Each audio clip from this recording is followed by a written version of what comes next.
I remember one morning when I decided to take my son to the market to sell our donkey. The sun was hot, dust was rising, and the donkey trotted calmly ahead while the two of us followed behind. People in the village looked at us and started laughing. Are they serious?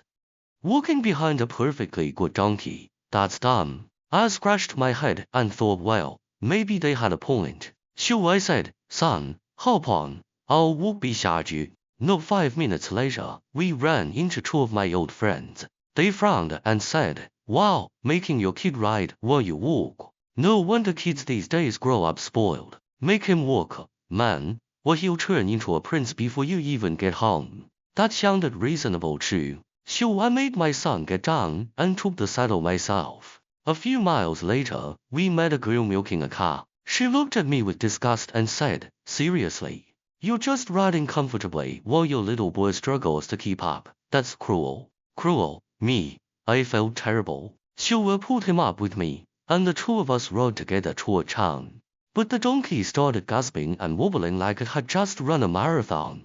By the time we reached the village gate, it looked ready to collapse. An old man standing nearby shouted, hey, that poor animal can barely breathe. 2 people on one donkey, shame on you. I told him, sir, we're just taking it to the market to sell. He shook his head, you won't even make it there. The donkey will die on the road, and you'll end up with nothing but guilt. So my son and I looked at each other, nodded, and decided to do something smart. We tied the donkey's legs together, slid a pole through, and started carrying it on our shoulders. The whole town burst out laughing. Someone yelled, look, the donkey's not carrying them, they're carrying the donkey. By the time we reached the bridge near the market, the donkey panicked, kicked loose, and fell straight into the river. It drowned, and so did my patience. That night, I told my mentor what had happened. He laughed for a long time, then said, my friend, if you try to please everyone, you'll end up carrying your own donkey and losing it anyway.